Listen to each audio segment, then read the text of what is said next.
안녕하십니까. 감사 스마일입니다. 추석 명절 첫날 9월 14일 토요일 아침 방송 즐겁게 시작하겠습니다. 오늘의 한 줄 명언은 성공하는 사람은 모든 일을 다 잘하기 때문에 성공하는 것이 아니라 자기가 선택한 일에 집중하고 그 일을 즐기기 때문에 성공하는 것이다. 엄규현. 네, 감스님들도 항상 내가 하는 일에 집중하시고 즐기실 것을 이야기 드립니다. 네, 오늘부터 추석 명절 연휴가 시작되었습니다. 물론 어제 어제 저녁부터 또 귀성길 고향을 갖다가 찾아 내려가시는 발걸음들이 많으셨을 텐데 아무쪼록 이번 추석 명절 연휴 풍성하고 행복한 그런 명절 보내시고요. 오고 다니실 때 안전운전 하셔서 아무 일이 없이 다음 주에 제 얼굴을 또 볼 수 있는 그런 추석 명절 되시기를 기원드립니다. 제가 토스에서 이런 또 이벤트가 있더라고요. 보름달처럼 풍성한 추석 보내세요. 그래서 이 보름달 안에 감사 스마일이 이렇게 미소를 띄우면서 제가 얼굴 사진을 찍었는데 항상 그러는 것 같습니다. 저도 제 닉네임처럼 항상 감사하게 그리고 보름달처럼 둥글게 풍성하게 이런 추석처럼 항상 행복한 그런 명절처럼 그런 방송을 갖다가 저도 해 나갈 것이고요. 감스님들도 풍성한 추석 명절 보내실 것을 이야기 드립니다. 어떤가요? 또 어떤 분들은 너무 부담스럽다라고 또 이야기를 하시던데 네, 인생을 바꿔줄 매일 건강 습관 10가지 1시간씩 매일 운동하기 2리터씩 매일 물 마시기 3잔씩 매일 차 마시기 4가지 세계 음식 매일 먹기 5분씩 매일 영상 6분씩 매일 노래 듣기 7분씩 매일 웃기 8시간씩 매일 숙면 그 다음에 9쪽씩 매일 독서하기 10가지씩 매일 감사 표현 감사 스마일이 여기서 딱 보니까 한 7가지에서 8가지는 제가 하는 것 같아요. 감스님들도 인생을 바꿔줄 매일 건강 습관 10가지 이거 스프랩 하셔가지고 꼭 실천하실 것을 이야기 드립니다.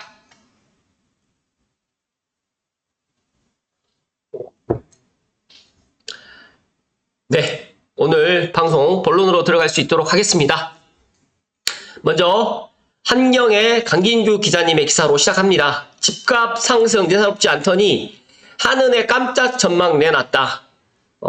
결론만 말씀드리면 한국은행에서도 지금 주택가격이 단기간 진정이 어려울 것이다. 내년 이후에도 지금 불확실할 것이다 라고 약간 한국은행에서 이렇게 이야기한 게 거의 최근에 지금 접하지를 못했는데 너무 신기하면서도 금융통화위원들조차도 부동산 가격이 아마 지금보다 더 올라가지 않을까 그렇게 지금 생각을 하고 있는 것 같습니다. 그래서 부동산 시장하고 가계 부채 급증에 대해서는 다들 우려의 목소리를 내고 있지만 일단 금리 인하가 지금 계획되어 있고 또 미국이 다음 주 이제 목요일 19일에 기준금리를 갖다 인하를 거의 100% 지금 할 계획인데 0.25를 할지 0.5를 할지는 모르겠어요. 근데 어찌됐든 간에 이제 미국이 기준금리 이제 한 차례가 아니라 올해 많으면 3차례 내년까지 계속적으로 금리를 갖다 인하를 갖다 할 수밖에 없기 때문에 한국은행에서조차도 지금 집값 상승이 앞으로 조금 문제가 되지 않을까라는 그런 전망을 내놨습니다.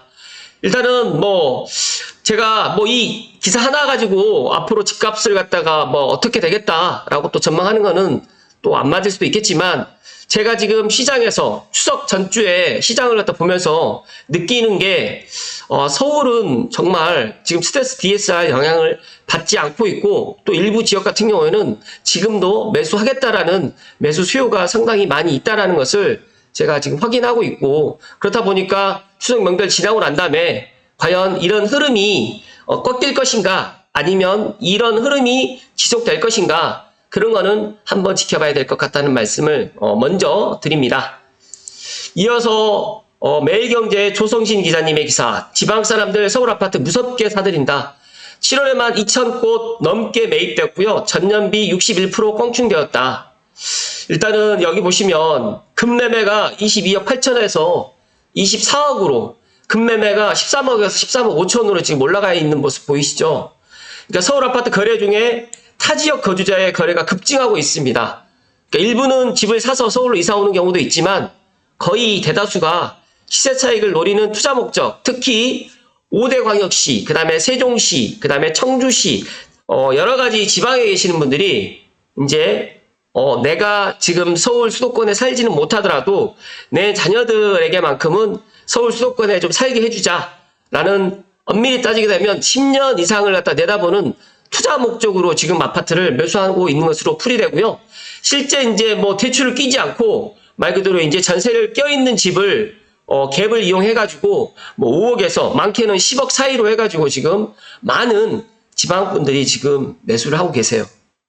저도 작년하고 올 초까지만 해도 뭐 일부 좀 그러나 보다 생각을 했는데 9월달 특히 또 8월달에도 지방에서 서울에서 서울을 집을 사는 것보다 지방에서 서울을 집을 사는 경우가 지금 더 많이 늘고 있고, 특히 서울과 맞붙어 있는 지역에서도 서울로 지금 진입을 하고 싶은데 이제 가격이 안 맞아가지고 지금 진입을 못하고 있고, 그 다음에 지방에 계시는 분들이 서울만 지금 살려고 하다 보니까 서울과 맞붙어 있는 지역도 의외로 약간 지금 제가 이야기 드렸던 뭐 고양시 덕양구라든지 일산 동구 서구는 GTX-A 서울 운정 구간 개통 4개월도 남지 않은 이런 교통 호재가 있음에도 불구하고 많은 사람들이 지금 서울로만 가려고 한다. 그래서 올해 들어 외진 거래가 전체 거래에서 차지하는 비율이 23.7%고요. 가장 높은 수치를 기록했던 것을 보니까 전체 거래 10건 중 4건이 외진 거래입니다.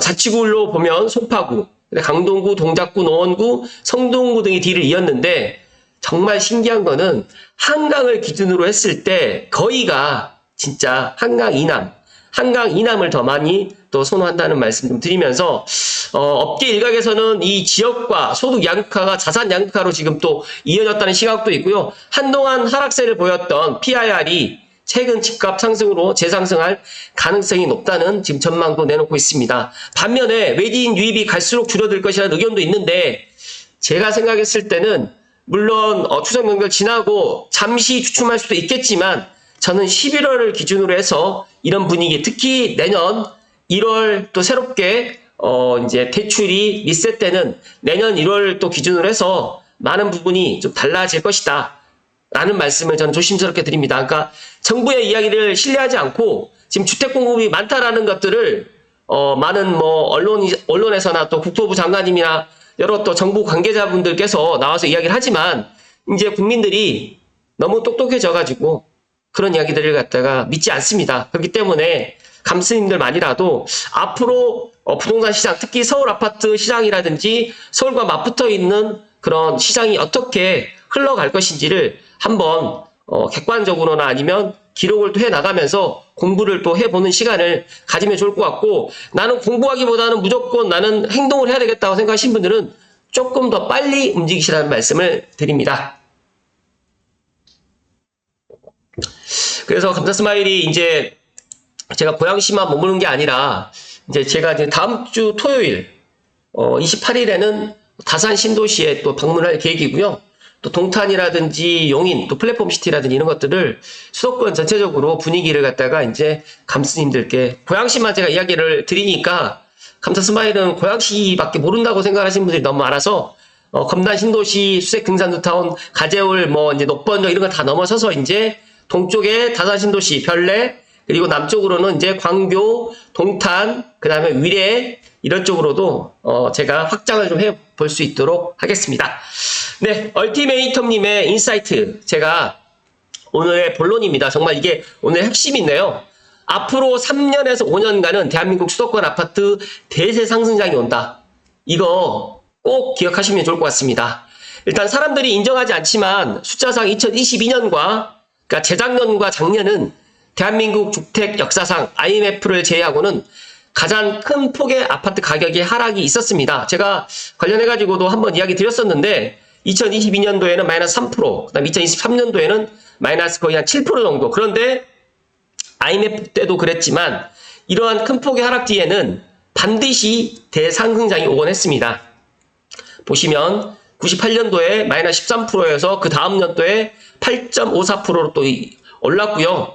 그리고 2004년도에도 조금 떨어졌는데 올랐고요. 그러니까 제가 지금 이렇게 말씀드리면 2009년도도 뭐 10년도, 11년도 이렇게 쭉 보시게 되면 만약에 많이 하락한 때였다고 하면 그 큰 폭의 하락 뒤에는 반드시 대상승장이 오곤 했습니다. 만약에 이제 금리 인하가 계획대로 이제 올 하반기 9월 19일부터 이어진다고 하면 미국의 경우는 앞으로 금리를 한 10번 정도 내려야 됩니다. 3%에 지금 도달하게 되고 미국은 앞으로 최소 10회에서 15회 사이에서 금리를 내려서 기준금리 2에서 3%대의 유지를 할 가능성이 상당히 높은데 그렇게 되면 금리를 내리는 데에만 1년 이상의 시간을 또 필요로 하고요. 결국 금리 인하를 통한 기준금리 저점을 2026년에 가서야 도달할 수 있게 된다는 이야기이기도 합니다. 즉 9월에 미국 연준이 0.5%를 내리든 0.25를 내리든 이게 중요한 게 아니라 제가 계속해서 이야기 드리지만 미국 기준금리가 아마 2026년도까지 이렇게 내려갈 것이다.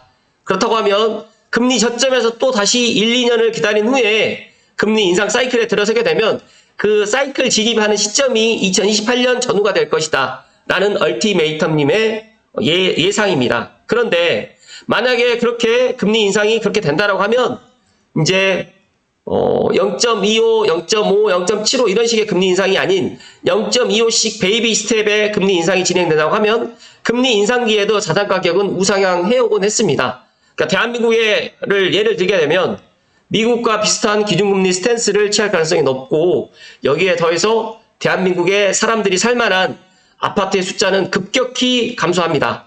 90년대 그러니까 1기 신도시 공급 당시 지어진 아파트들은 대부분 현재의 지금 우리 2030, 4050 세대들의 눈높이에 맞지 않습니다. 그러다 보니까 지금 역세권 대단 신축을 더 선호하는 거고요. 2030 세대들이 지금 보니까 내 집 마련하는데 본인들이 실거주하려고 내 집 마련하는 게 아니더라고요. 보니까. 그러니까 말 그대로 투자용으로 하는 거고요. 본인들은 오피스텔이라든지 월세를 갖다가 거주하면서 정말 서울에 투자 목적 정말 한 5년, 10년을 내다보고 이런 투자를 갖다 생각하고 지금 서울에 많은 사람들이 말 그대로 시세 차익을 생각하고 산다라고 보시면 됩니다. 그렇기 때문에 2026년에 이제 대한민국 1인당 국민소득이 4만 불이 가볍게 넘길 것이고 사람들의 선호도는 최소 2000년도 이후에 지어졌던 아파트들로 한정될 가능성이 높습니다. 그렇기 때문에 감사 스마일이 최소한 지금 기준으로 봤을 때 10년 이내가 가장 좋고요. 내가 만약에 생각했을 때 10년 이내가 안 된다라고 하면 최소한 15년 이내에 아파트를 갖다 매수하는 것을 저는 추천을 드립니다. 결국에 그 이전 아파트들의 경우에 재정비를 해주지 않는 이상 시간이 흐르면 흐를수록 슬럼화는 피할 수 없게 됩니다.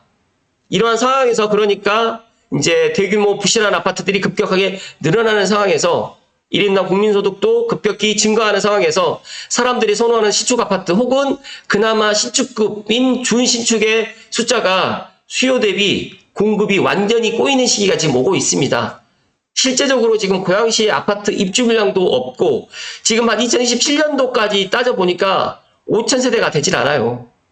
그러니까 5, 6, 7 앞으로 3년 그러니까 장항지구 때문에 그나마 입주 물량이 좀 있는 거고 내년에 풍동에 있는 지주택 그럼 내후년에 2026년 12월에 장항길 풍경지가 입주를 한다고 하는데 거기는 27년으로 봐야 돼요. 그러면 26년에는 거의 없고 27년, 28년 장항지구 쪽에 있는 아파트들 물량밖에 없다는 거죠. 그렇다고 하면 고양시도 이러한데 서대문이라든지 마포라든지 은평 지금 은평의 대조 1구역도 26년 말이나 27년에 지금 한 3,000세대 지금 들어오는 거 빼고는 없어요.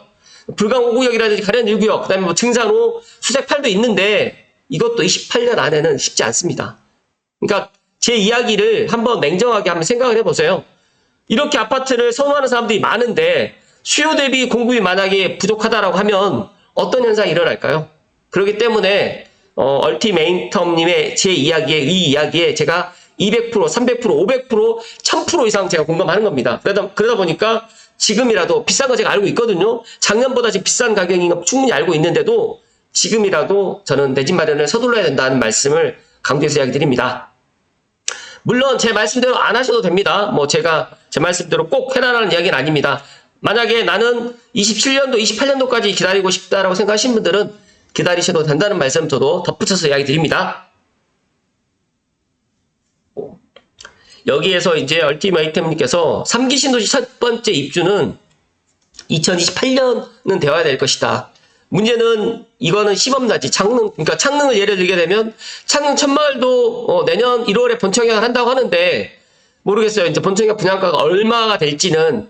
근데 저는 7억대는 아닐 것 같아요. 7억대는 아니고 84 기준으로 7억 후반에서 8억 뭐 초중반이 될 것 같은데 이거는 뚜껑을 열어봐야지 되니까 이건 지켜보면 될 것 같고 창릉 천마을도 2028년 초나 빨라야 2025년이니까 5, 6, 7년 하반기 아니면 조금 더 딜레이 되면 28년에 입주하거든요. 근데 알고 계시는 분도 알고 계시겠지만 여기가 2000세대가 안 되고 여기는 이미 사전청약을 갖다 사전청약 당첨자들이 다 가져가고 사전청약 취소하시는 분들이라든지 뭐 부적격이신 분들 일부 세대를 내년 1월에 본청약 하는데 물량이 많이 나오지도 않고 이게 바로 또 전매가 되지 않다 보니까 이거를 내가 소유할 수 없습니다. 팔 수도 없고. 그렇기 때문에 이 2000세대를 갖다 바라보고 앞으로 이제 3기 신도시가 계속적으로 입주 물량이 한꺼번에 뭐 3만 세대가 지금 들어온다고 생각하시는데 3만 8천 세대 중에서 내가 돈으로 지금 살 수 있는 아파트는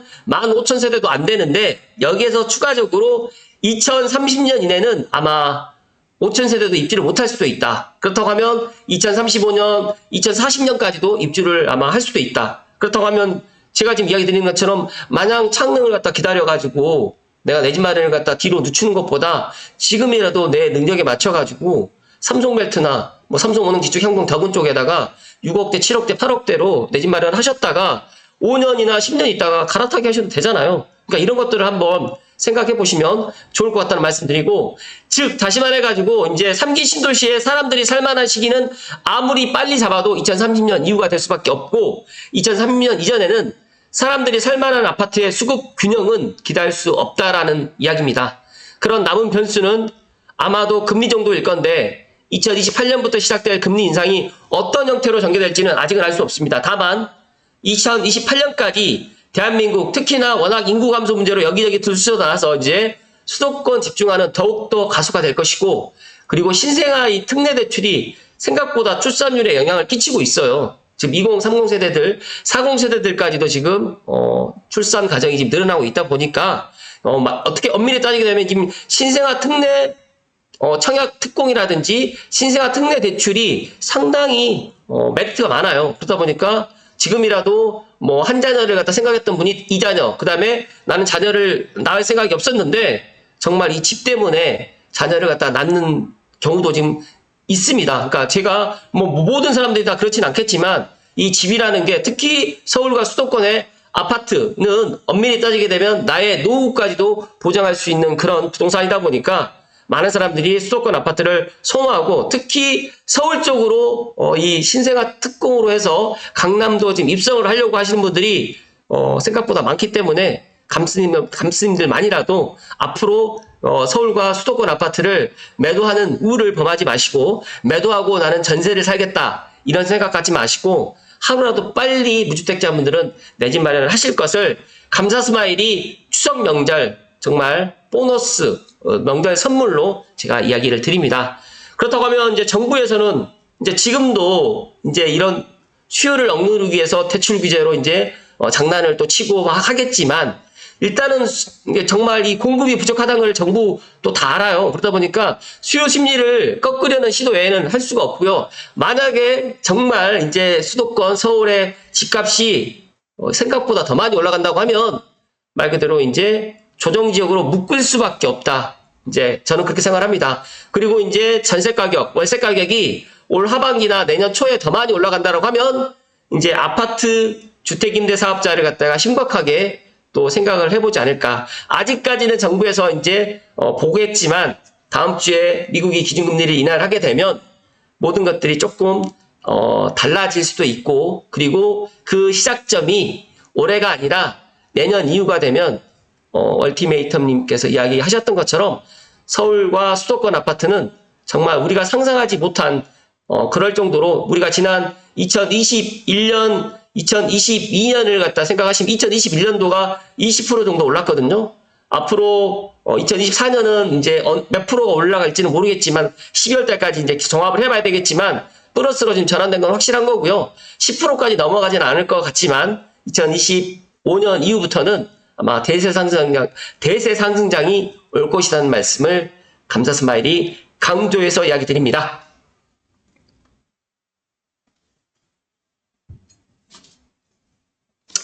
감사 스마일이 처음에 제가 이 기사 집값 상승 예사롭지 않다. 한국은행에서도 지금 깜짝 전망을 내놨다고 하는데 저는 한국은행에서 이런 깜짝 전망을 최근에 본 적이 없어요. 제가 잘못 봤을 수도 있겠지만 저는 많은 신문들을 스크랩을 하고 또 그러니까 부동산 관련된 뉴스 기사는 하루에 놓치지 않거든요. 보고 또 보고 그리고 또 제가 관련해가지고 이제 가장 또 좋은 기사 그리고 또 감스님들께 또 가장 또 이거는 꼭 알아야 되겠다라는 것들을 선별해서 제가 핵심적인 것들을 이야기를 드리는데 야 한국은행에서도 이렇게 전망을 내놨다는 게 정말 깜짝 놀랐고요.